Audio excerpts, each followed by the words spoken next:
오늘은 애니메이션의 종류와 기법을 살펴보기로 하겠습니다. 애니메이션의 종류는 크게 2D 애니메이션, 그리고 3D 애니메이션, 또 실험 애니메이션, 그리고 또 기타 미디어를 믹스한 이런 애니메이션으로 나눌 수 있습니다. 좀 다르게 나누는 사람도 있겠지만 저는 이렇게 한번 소개하려고 합니다. 2D 애니메이션에는 크게 전통적 기법인 셀 애니메이션, 페이퍼 애니메이션, 디지털 애니메이션, 컷아웃 애니메이션, 실루엣 애니메이션 등이 있고요. 3D 애니메이션에는 퍼펫 애니메이션, 클레이 애니메이션, 그리고 3D CG 애니메이션을 들 수 있겠습니다. 실험 애니메이션에는 샌드로 만든 이런 샌드 애니메이션, 모래로 만든 거죠. 그 다음에 페인트 온 글라스라 그래서 글라스에다 페인트 칠을 하는 게 있어요. 아니면 스크래치 애니메이션 이런 것들이 있습니다. 어떤 사람들은 자유롭게 막 국수, 핀, 이런 것을 이용하는 사람들도 있습니다. 애니메이션의 기법은 3D 컴퓨터에서 직접 만드는 것을 제외한 카메라로 촬영하는 것은 모두 스톱 모션 기법을 사용한다고 말할 수 있습니다. 또한 자연스러운 움직임을 구현할 수 있는 로토스코핑 기법이라던가 사람을 포함한 물체를 움직여서 제작하는 픽셀레이션 기법이 있습니다.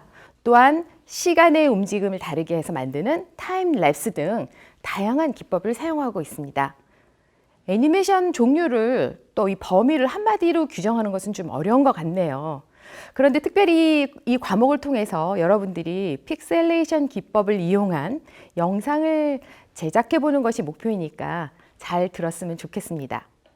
그럼 먼저 2D 애니메이션에 대해서 설명하겠습니다. 그 중에서도 셀 애니메이션에 대해서 이야기를 해보겠습니다. 이 셀이라는 것은 1915년 얼 허드가 고안해낸 방법입니다. 배경은 그대로 두고 캐릭터만 움직이게 하는 애니메이션 제작 방법이에요. 셀 애니메이션은 종이에 손으로 그린 그림을 투명한 셀룰로이드에 옮기고 그 뒤에 배색을 한 다음에 배경을 놓고 촬영해서 하나의 배경으로도 캐릭터를 바꾸어 여러 가지 연출이 가능하다는 그런 장점이 있습니다.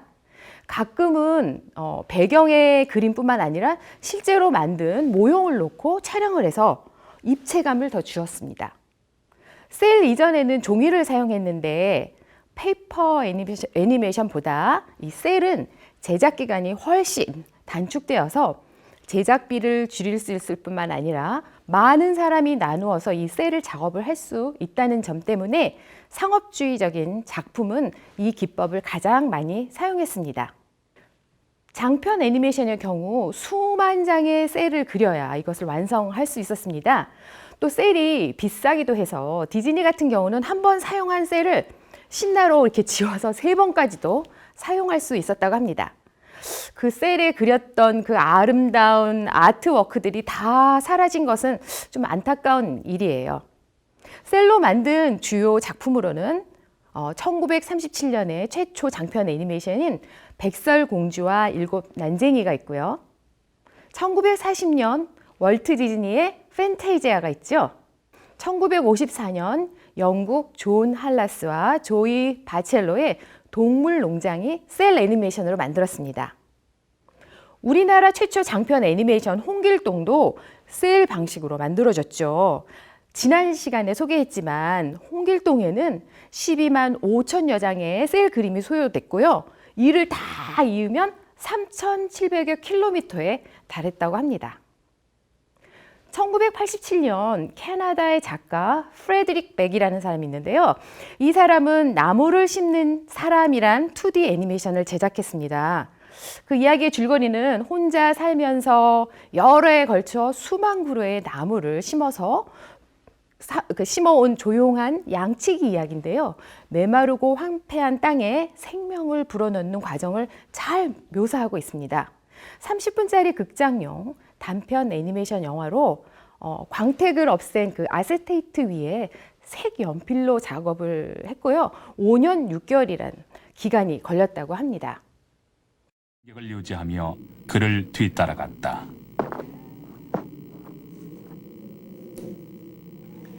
양떼들의 목초지가 골짜기 아래 있었다. 그는 양떼를 개한테 맡겨놓고 내가 서 있는 대로 올라왔다. 나를 야단치러 오는 줄 알고 걱정했는데 그런 게 아니었다. 자기도 그쪽으로 가는 길이니 별일 없으면 같이 가자고 했다. 그는 언덕 위로 좀 더 높이 올라가고 있었다.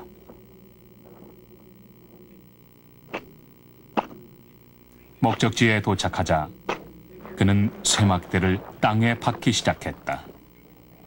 구멍 하나 파고 도토리 하나를 넣고 다시 흙을 덮었다.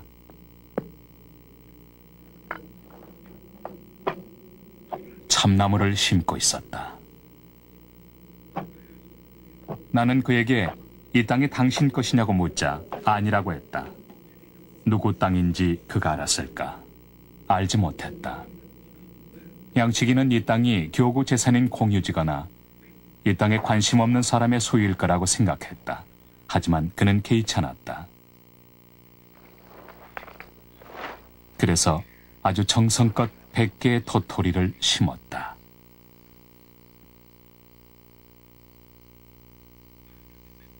점심 식사 후 그는 도토리를 더 가려내기 시작했다. 내가 꽤나 끈질기게 질문을 했던가 보다 그가 대답을 해준 걸 보면 3년 동안 그는 이 황무지에 나무를 심어왔다. 10만 그루를 심었고 그 10만 그루 중 2만 그루가 나왔다. 그중 절반은 쥐나 또는 예측할 수 없는 자연현상으로 이를 것을 예상했다. 이 작품은 거의 변화를 주지 않는 듯한 느낌을 주기 위해서 약 2만 장의 그림과 10에서 30초라는 긴 시퀀스를 사용했습니다. 이 미묘한 자연의 움직임은 인상파적인 기법에서 처리를 했습니다. 여러 국제 애니메이션 영화제에서 대상을 수상하기도 했습니다. 하지만 최근에는 셀을 사용하는 것은 거의 없습니다. 디지털 방식으로 표현하기 때문에 디지털 셀 애니메이션 기법을 많이 사용합니다. 그럼 디지털 셀 애니메이션에 대해서 설명하겠습니다. 1990년대 후반에 들어서면서 셀 애니메이션은 노동 집약적인 제작 방식에서 기술 집약적인 제작 방식으로 전환되었습니다. 컴퓨터 프로그램을 이용하여 대량의 노동력으로 원화와 동화를 그리고 채색하던 전통 방식에서 벗어나서 장면 구성을 위해 무한한 레이어로 확장시킬 수 있게 되었습니다. 카메라 동작도 다양한 각도와 방향을 구사하고 카메라 테크닉과 화면 효과를 활용할 수 있게 되었습니다. 손으로 그린 그림을 스캔을 한 후에 디지털 툴로 선을 그리고 채색을 하고 촬영하는 과정을 모두 컴퓨터로 하는 거죠. 최근에는 타블렛을 이용해서 직접 컴퓨터에 그림을 그리기도 하죠. 컴퓨터를 이용하면서 가장 획기적인 것은 수정이 아주 용이하게 되었다는 것이죠. 또 무한 복제가 가능하다는 것입니다. 그 1989년 인어공주가 수작업 셀로 만든 마지막 애니메이션이고 그 이후에는 컴퓨터로 작업을 했다고 합니다. 배경 스타일을 2차원에서 3차원 형태까지 작품의 특성에 맞게 합성 가능하기 때문에 2차원으로 만들어진 캐릭터와 3차원의 배경이 결합하는 방식으로 만들어진 작품이 등장하기도 합니다. 지난 시간에도 얘기했었는데요. 기억하세요?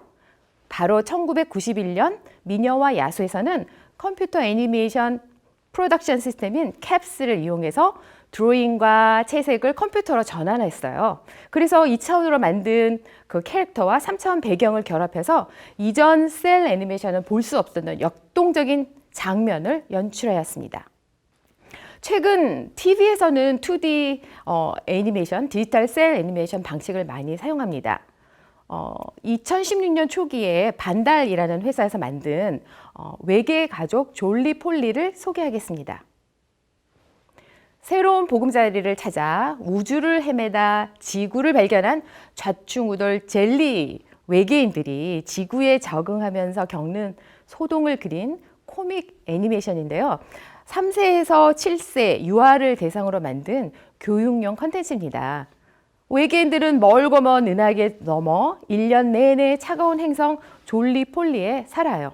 하지만 온난화 때문에 점점 졸리폴리 행성의 대기가 뜨거워지자 녹아버릴 위험에 처한 젤리 가족은 새로운 보금자리를 찾아서 우주를 유랑하고 우여곡절 끝에 도착한 지구 역시 온난화가 진행되자 이 졸리폴리 가족은 지구를 차가운 곳으로 만들 계획을 세우는 이런 에피소드로 진행이 됩니다.